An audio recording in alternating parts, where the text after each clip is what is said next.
ஹாய்ப்பா எல்லாம் என்ன பண்ணுறீங்க, எப்படி இருக்கீங்க, நல்லா இருக்கீங்களா? இப்போவும் நிறைய பேர் என்கிட்ட கேட்குறது வெற்றிலை தீபம் எப்படிமா போடுறதுன்னு கேட்பீங்க. வாங்க நான் இப்போ வெற்றிலை தீபம் போடுறேன், பார்க்கலாம் எப்படி போடுறதுன்னு. இந்த மாதிரி வெற்றிலையே வாங்கிக்கோங்க. இந்த மாதிரி ஓட்டை இல்லாமல் எடுத்துக்கோங்க. நல்ல வெற்றிலையை அலசிட்டு எடுத்துகிட்டு இந்த காம்பு பகுதியை சிசர் வச்சு இப்படி கட் பண்ணிக்கோங்க. வெற்றிலையோட அடிப்பகுதியில் இந்த மாதிரி சந்தனம் இல்லைனா குங்குமம், சந்தனம் குங்குமம் ரெண்டையுமே வச்சுக்கணும்ப்பா. சந்தனம் வச்சு அது மேலே இப்படி குங்குமம் வைக்கலாம். வெற்றிலையிலையும் இப்படி பூ வச்சுட்டு நான் சரவண பவான்ற எழுத்து நம்ம பொறிக்கிற மாதிரி ஸ்டார் மாதிரி வைக்கணும்ப்பா. இப்படி 6 வெற்றிலைக்கும் 6 பூக்கள்ப்பா. எந்த பூனாலும் சரி வாசமுள்ள பூ வைங்க.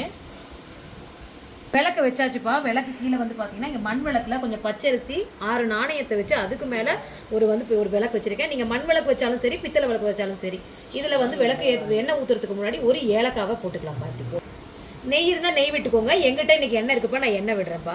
பச்சை கற்பூரம் இருக்குல்ல, அதை எடுத்து கொஞ்சம் நல்லா இப்படி நுணுக்கி இந்த விளக்குல எண்ணெயில் அப்படியே போட்டுக்கோங்கப்பா. முருகருக்கு பச்சை தெடி போட்டு விளக்கேற்றுங்கப்பா, ரொம்ப சிறப்பு. 8 மணிக்கு மேலே ஆயிடுச்சு. செவ்வாய் ஊரை தான்ப்பா. இப்போ நம்ம செவ்வாய் ஊரில் விளக்கேற்றிடலாம் பாருங்க. இங்கே பாருங்க, முருகருக்கு சூப்பராக பூக்களால் அலங்காரம் பண்ணியிருக்கோம். இங்கே பாருங்கள், ரோஜாப்பூ, மல்லிகைப்பூ. ஸோ இந்த மாதிரி தான் வெற்றிலை தீபம் போடணும். நீங்களும் தெரியாதவங்க போடுங்கப்பா. வெற்றிவேல்.